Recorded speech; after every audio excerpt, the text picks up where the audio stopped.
আজ একটি ফজিলত সম্পূর্ণ দিন ও রাত। আল্লাহ তাআলা এই রাতে সকলকে হেদায়েত দান করুক, আমিন।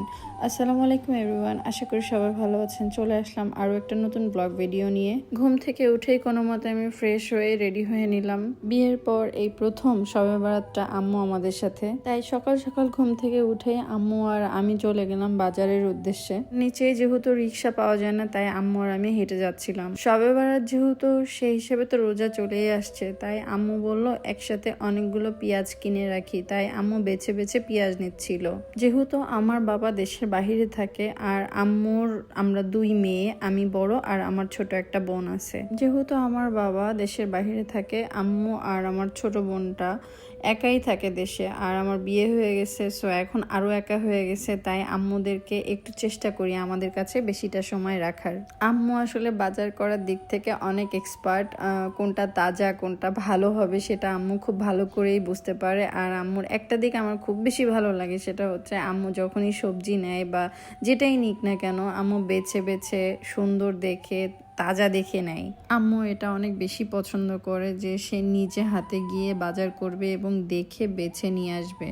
যেহেতু আজ একটা শবে বরাতের রাত ও দিন, তাই আম্মু চেয়েছিল আজ একটু স্পেশালভাবে সে বাজার করুক। এমনকি সে গ্রাম থেকে হাঁস মুরগি এগুলো সব কিছু নিয়ে আসতেছে, তো ওইগুলা হচ্ছে বাসে পাঠায় দিছিল আমার এক আন্টি, তো ওগুলা এখনো এসে পৌঁছায় নাই। আর ততক্ষণে আম্মু আর আমি তো বাজারে গিয়ে টুকিটাকি যা যা লাগে সেগুলো কেনাকাটা করতেছিলাম। যেহেতু রোজাও চলে আসছে অলমোস্ট, তাই আম্মু একেবারে বড় একটা তেলও নিয়ে নিছিল 5 লিটারের। যেহেতু আমরা বাসার সবাই শুটকি মাছ পছন্দ করি, তাই আম্মু শুটকি মাছ কিনতেছিল আর আমি ওইদিকে একটা রিক্সাওয়ালা মামা ডাকতে গেছিলাম, কারণ অনেকগুলা জিনিস নিয়ে আসলে হাঁটতে হাঁটতে বেশি দূর যাইতে পারতাম না, তাই রিক্সাটা নিয়ে আসছিলাম আমি। যেহেতু আজকে জুম্মার দিন, তাই আপনাদের ভাইয়াও তো নামাজ পড়তে যাবে, তার আগে সে ওই যে গ্রাম থেকে জিনিসপত্র পাঠাইছে ওইগুলো আনতে সে গাবতলী চলে গেছিল।